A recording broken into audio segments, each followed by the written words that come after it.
ఏదైతే రాయి విసిరాను అని వాళ్ళు చెప్తున్నారో అందులో సతీష్ వాళ్ళ నాన్నగారు మాట్లాడతారు.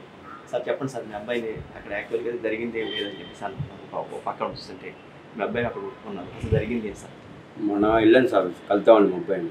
వెళ్తే ఏంట్రా ఏమన్నా వేసేవాళ్ళన్నా అడగను కూడా నేను అడగలేదు. ఆలోపు ఏడ్చుకుంటూ వచ్చేసి, నాన్న నేను రాయలేదు ఏమీ లేదు, వీళ్ళు బలవంతంగా ఒప్పించారు, నన్ను భయపెట్టి ఇచ్చారు, అందుకోసం ఒప్పుకోవాల్సి వచ్చింది నాన్న, ఆ చీకట్లోకి తీసుకెళ్ళి బెదిరించారు నన్ను, అందుకోసం ఇలా చెప్పాను నాన్న, నాకేం తెలియదు నాన్న, నేను వేయలేదు నాన్న అనేసి చెప్పాడు. మా అబ్బాయి ఏమన్నా అడుగుదామంటే నేను అదే కానిస్టేబుల్ వాళ్ళు ఉన్నారు, మా అబ్బాయి అనుకో కానిస్టేబుల్ వాళ్ళు ఉన్నారు. సర్లేనా నీకేం భయం లేరా, నేను ఉన్నానులే, నువ్వేం భయపడమాకని చెప్పేసి, నేను సర్లేయా నుండు జాగ్రత్తగా ఉండు, నీకేం పర్లేదు, లాయర్ గారు ఉన్నారులే సలీం గారు, నీకేం ఇబ్బంది ఏం లేదు అని చెప్పేసి వచ్చేసాను సార్. అదే సార్, కానీ కావాలని వేయలేదు సార్, ఇదంతా చాలు బూడిపోట అనేవి ఎవరు చేయాలో తెలియదు, అసలైన వాళ్ళని పట్టుకోకుండా ఏం తెలియని అమాయకులను పట్టుకొని హింసించేస్తున్నారు సార్. పని పాట చేసుకునే వాళ్ళం తప్ప ఒకళ్ళ మీద రాయేసి చేయాల్సిన వాళ్ళం కాదు.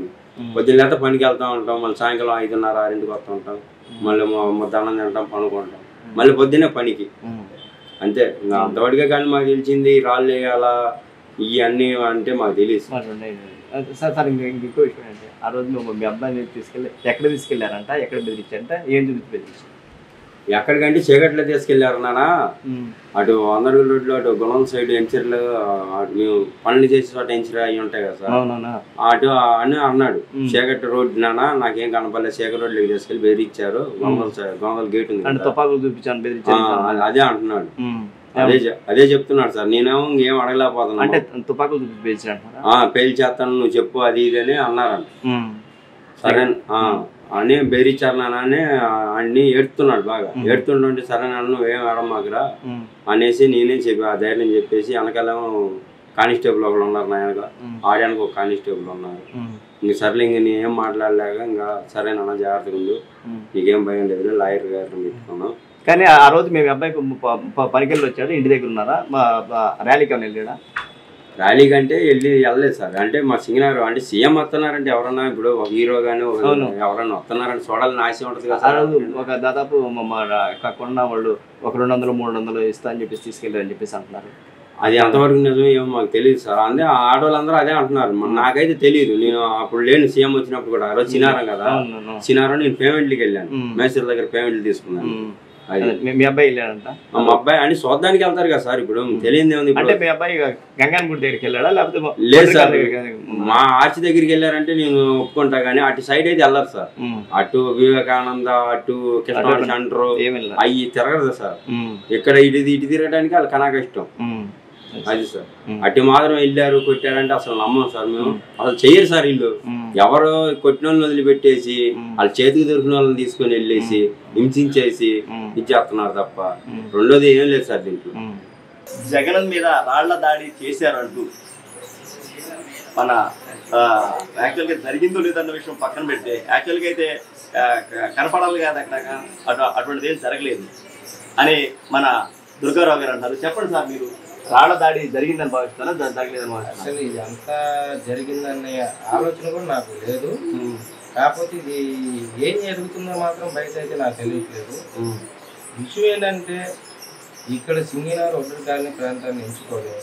కొద్ది రోజులు అనేసరికల్లా ప్రతి ఒక్కరికి ఒక చిన్న చూపు, దాన్ని బలంగా చేసుకొని అవతల వీళ్ళ మీద నెట్టేస్తే ఈ ప్రాబ్లం సాల్వ్ అయింది అని బలంగా నెట్టి, ఆ బలంగా మైండ్లో పెట్టేసుకొని దిగి ఒక 7గురిని ఎత్తుకెళ్ళిపోయారు. ఎత్తుకెళ్ళిన తర్వాత ఆ రోజు మంగళవారం సాయంత్రం మంగళవారం మార్నింగ్ పూట వీళ్ళందరూ ఎత్తుకెళ్ళిపోయారు 6 గంటలకి. అదే రోజు సాయంత్రం 5:30 గంటలకి నన్ను తీసుకెళ్ళడం జరిగింది. అదే రోజు సాయంత్రం 5:30 గంటలకి, దాదాపు వాళ్ళ దగ్గరికి నాకు 10 గంటలు తేడా ఉంది మధ్యలో. మరి ఎవరో చెప్పారో ఏం చేయరో అంత కరెక్ట్గా ఇలా చేయాలని ప్లాన్తో వచ్చి, నేను దాడి చేసిన అయితే నేను నా ఏరియాలో తిరగను, నా ఏరియాలో ఉన్నాను. నేను దాడి జరిగింది నన్ను తీసుకెళ్లే రోజు మూడో రోజు పెద్ద ఎక్కువేం కాలేదు. ఇప్పుడు నేను చేసిన అయితే నా ఏరియాలో నేను ఉన్నాను. వాళ్ళు నన్ను పట్టుకుని కూడా నా ఏరియాలోనే నేను టీకోటి దగ్గర కూర్చుంటే ప్రశాంతంగా మాట్లాడుతుంది. వచ్చి నీతో పని ఉంది అర్జెంట్గా టీ ఇస్తాను, నాకు తెలిసి నాకు తెచ్చుకోవడం. సిసి గారు ఆఫీస్కి మన one town police station back side, అది నాకు తెలియదు సీసీ ఆఫీస్ అని, నాకు తెలియదు, వెళ్ళటం వల్ల తెలిసింది.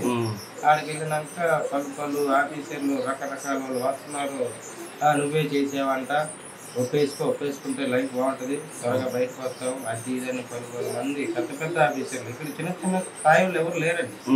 మధ్యలో నన్ను పెట్టి ఇష్టాచారంగా మాట్లాడటం, ఒప్పుకుంటే బాగుంటుంది, ఈ రోజన్నా ఒప్పుకో, ఆ రోజు అయిపోయింది, ఈ రోజన్నా ఒప్పుకో, మీ వాళ్ళే చెప్తున్నారు, మా వాళ్ళు చెప్తున్నారు అంటారు. చెప్పింది పక్కన పెట్టండి, మా వాళ్ళతో ఎవరైనా గట్టి చెప్పించాలని అనుకోవచ్చు కదా సార్ అని నేను అడిగాను.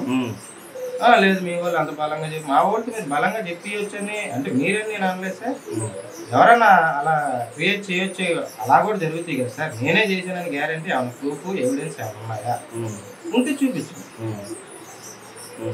అది మేము చూపిస్తాం, టైం ఉంది చూపిస్తాం, టైం ఉన్నప్పుడు అప్పుడే అడగండి, ఇప్పుడు ఎందుకు అడుగుతున్నావు, నువ్వు టీడీపీలో తిరుగుతున్నావు. అవును సార్ నేను టీడీపీలో తిరుగుతున్నాను, గత 2 నెలల నుంచి యాక్టివ్గా నేను తిరుగుతాను, నా వెనక కుర్రోళ్ళ సపోర్ట్ ఎక్కువ ఉంది, నా వద్దు కానీ ఏదైనా సమస్య వస్తే ప్రతిదీ చిన్న చెత్త ఏదైనా కానీ స్కూల్లో సీట్లు కానీ వాటి గురించి పోరాడదామని నా ఆశ నాకు ఉంది.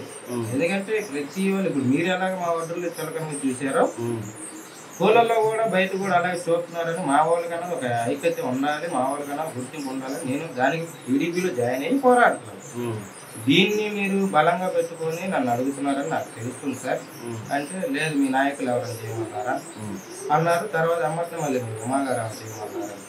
నేను చేస్తేనే కదా మా నాయకులైనా కానీ ఉమాగారైనా కానీ నేను చేస్తేనే వాళ్ళు చేయమన్నారు కన్నా ఆధారం ఉంటుంది, నేను చేయనప్పుడు వాళ్ళు ఎలా చేయమంటారని ఆధారం ఉంటుంది చెప్పలేదు అని నేను బలంగా వాదించాను. వాదించిన తర్వాత గురువారం మధ్యాహ్నం దాకా అక్కడే ఉంచాను.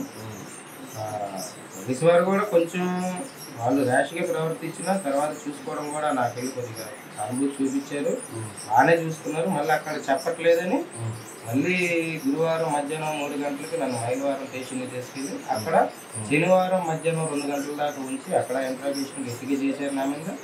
గట్టిగా చేసి అంటే ఇంట్రాగేషన్ అంటే మీ మీద చేశారా?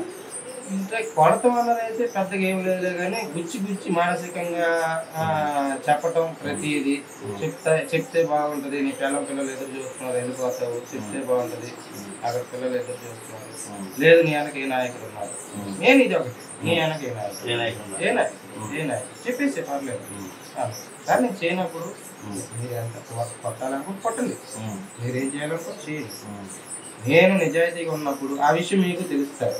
మీకు తెలిసి కూడా నన్ను మళ్ళీ ఇదే మైండ్ గేమ్ ఆడేస్తున్నారు నాకు అర్థమైపోతుంది.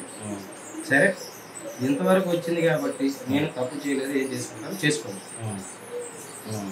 పేరు నేను ఉంటాను ఇక్కడే, ఎందుకంటే మీరు నన్ను విడిచిపెట్టాలని నాకు అర్థమైంది, ఇక మీరు ఆలోచించుకుని ఏం చేసుకుంటారు చేసుకోండి అని మాత్రం నేను అక్కడ అన్నాను. తర్వాత బయట మీడియా వాళ్ళు, ఇటుపక్క మా ఒడ్డు కులస్తులు, బయట నుంచి వచ్చిన మా ఫ్రెండ్స్ కానీ రకరకాల మా ఫ్యామిలీస్, మా ఆవిడ వీళ్ళందరూ పోరాటం చేస్తున్న సంగతి అయితే మాత్రం నాకు ఇంచుకొట్టింది. నీ వెనక ఎవరు రాలేదు, ఎందుకురా నీకు ఇలాంటి అవసరం అది ఇదని అన్నారు. నా వెనక ఎవరు రాకపోతే నా నిజాయితీ నాకు ఉందండి, అదే కాపాడింది అని నేను నిలబడ్డాను. నేను తప్పు చేయలేదు, నా నిజాయితీ నాకు ఉంది, నేను దాని మీద నిలబడుతున్నాను. నేను చేశానని మీకు అనిపిస్తుందా సార్ అన్నగానే వాళ్ళు కూడా కొద్దిగా ఆలోచించి ఒక మాటకి ఎందుకన్నారు కానీ ఆ నైట్ శుక్రవారం నైట్ వీడు కూడా ఏదో చేయలేదు అని వాళ్ళు డిసైడ్ అయిపోయి శనివారం పొద్దున్న మరి ఇక్కడ ఏం జరుగుతుందో బయట నాకు తెలియదు, వాళ్ళు ఇంకా తప్పు చేయలేదని వాళ్ళు నిర్ధారించుకున్నాం, నిన్ను నిర్దోషిగా భావించి పంపించేస్తాము, కొన్ని ఫార్మాలిటీ ఉంటాయి అవన్నీ చేయాలి అంటే చేస్తాను సార్, నేను నిర్దోషి అని మీకు భావన వచ్చినప్పుడు నేను చేస్తాను సార్ అంటే 160 నోటీస్ మీద సంతకాలు చేయించుకున్నారు. ఎప్పుడన్నా అవసరం అయినప్పుడు స్టేషన్కి వచ్చి మీరు సహకరించగలరు అంటే సరే సార్ నేను సహకరించగలను అని నేను చెప్పాను. ఒక 6 పేపర్ల వైట్ పేపర్ల మీద ఎందుకు సంతకాలు తీసుకున్నారో నాకు తెలియదు.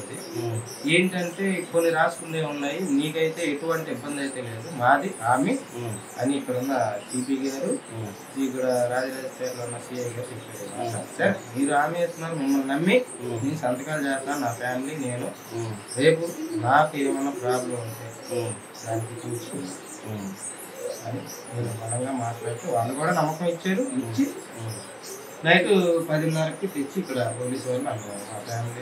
మా ఫ్యామిలీని పిలిపించి సంతకాలు చేయించుకుని ఇక్కడ తెచ్చి మా రోడ్ చివరి దింపి జాగ్రత్త చెప్పి పూలు లేకుండా రోడ్డు మీదకి వచ్చి కళ్ళెంబడి నీరు గారుతూ అపర సత్యమామలాగా యముడి కోరం ఉంటే ఎలా విడిపించుకుందో అదేవిధంగా నీ యొక్క భర్తని ఆ యొక్క లేనిపోయిన ఆ నిందారోపణ నుంచి నువ్వు రక్షించుకున్నావు.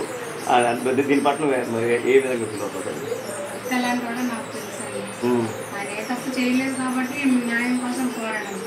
ఆయనైనా సరే మేమిద్దరం చాలా దూరం ఉన్నాం. ఆయన నిజాయితీ కోసం పోరాడు మేము అందుకని మాకు న్యాయం దక్కింది. మేము న్యాయం చేయాలనుకున్నాం, 10 మందికి మంచి చేయాలనుకునేవాడు తప్ప చెడు చేయాలనుకునేవాడు కాదు. మేము న్యాయం చేయాలనుకున్నాం, మాకు న్యాయం జరిగిద్దని నేను పోరాడాను. మా భర్త కోసం ఎంత దాకా వెళ్దాం, మా దగ్గర ఏ తప్పు లేదని నేను పోరాడాను. న్యాయం దక్కింది. చూశారు కదండి. ప్రస్తుతానికి మనం సతీ సావిత్రి కనుక ఏ విధంగా